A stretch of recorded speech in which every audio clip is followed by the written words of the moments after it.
In this short video, we're going to talk about how to enter an equation into a document and how to produce a graph. We're going to use Excel for this purpose, and it's quite a straightforward exercise, as you'll see, and many of you will probably be able to do it already. So if you have, you don't need to watch this. It's a straightforward exercise, and I'm just going to do it in a very free and easy manner.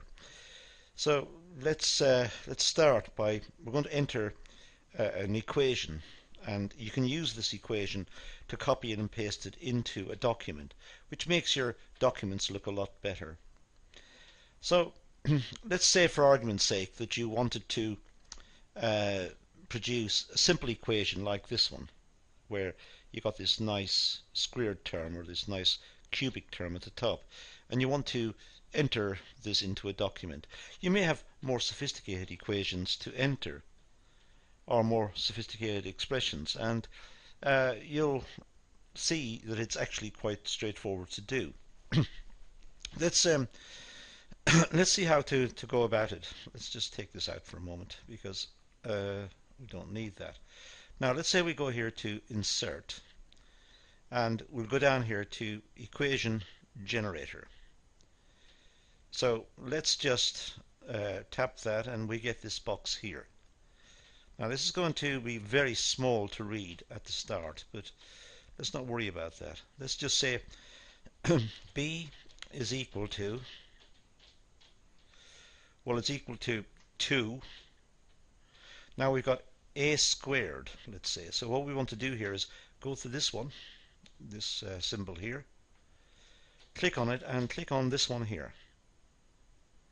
So now we've got two boxes. Just click inside the first box and type A, and inside the second box type a 2, which is the squared. Then type outside and type a plus and type 3,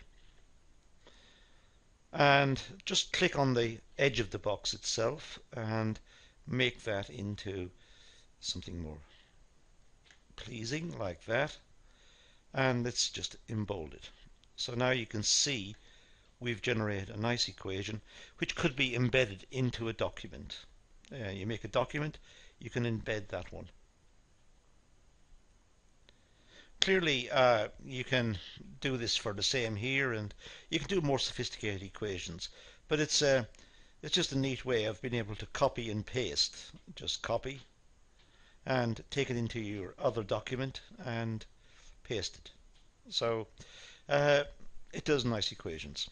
Now the second thing I wanted to do, that was the first one, how to enter an equation into a document. The second one is to produce a graph. I'll show you how to do that.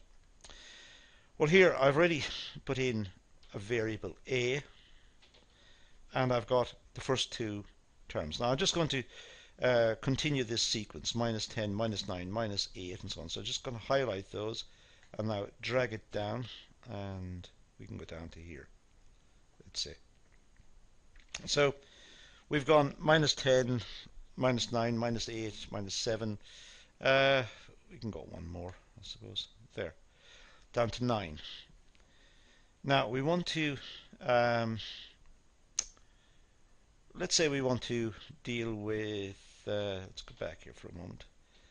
Let's say we want to deal with this equation here. In fact, let's just copy that out to remind ourselves, sorry. Let's copy it, and let's go to the next sheet, and we'll just paste it over here to remind us, paste it out of the way somewhere here. Okay, so that's what we're trying to do.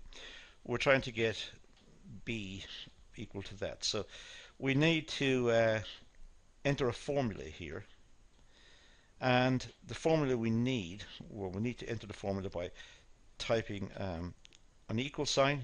That tells Excel it's a formula, and it's 2, and it's 2 times, so times is that, and it's 2 times, well, in this case it'd be A1, so we'll call it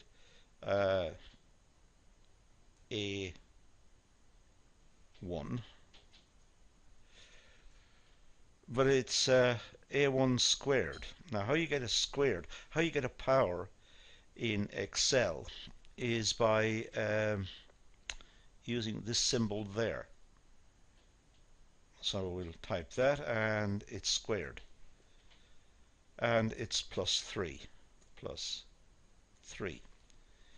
and equals, and you can see that doesn't make any sense to it because a doesn't have a value here, so that's not, it doesn't work for that. But if you pull it down one, it does, because it's reading the -10. So it's the a here in this first box. This a is causing this to fail. So to be honest, we don't really need that, do we? So we could just get rid of it, because now we've got it here. Now if you drag this one down, it'll fill out all of those boxes for us. So we can see that the formula we've got here is now applied to all of those, and that's our formula over here. So we've got the value, just make it, call it b. So now we know what the value b is. B is equal to 2a squared plus 3. A is -10, so 2 times 10 squared plus 3. Well, 10 squared is 100. Well, -10 by -10 is plus 100. Times 2 is 200, plus 3, 203. So that's correct.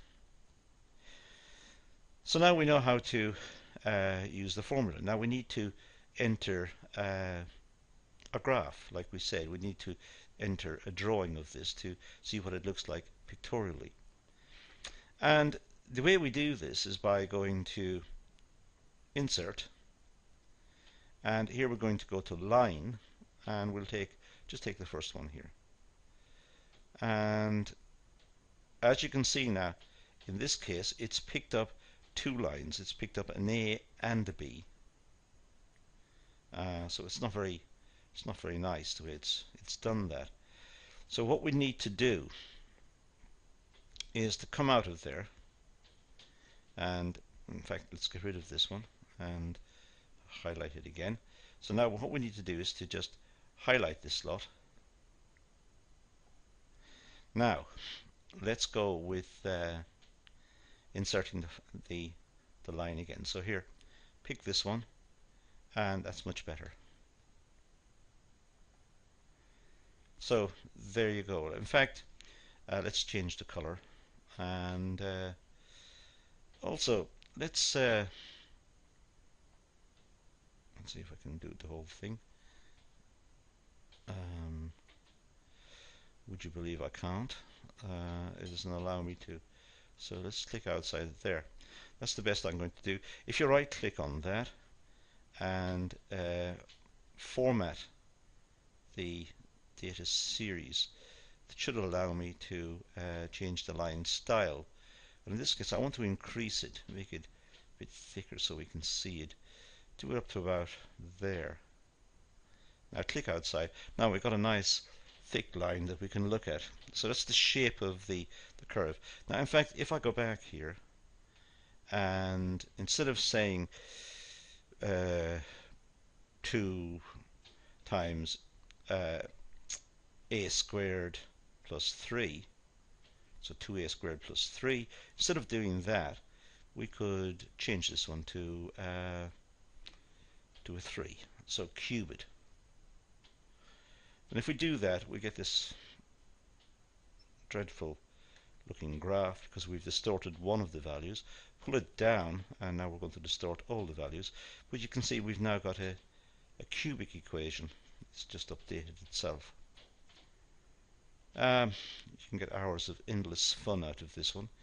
So go back and turn it back to a 2, and change this to a 7, and change this to, well, we want to keep it as it is, so we'll just change it to a 1.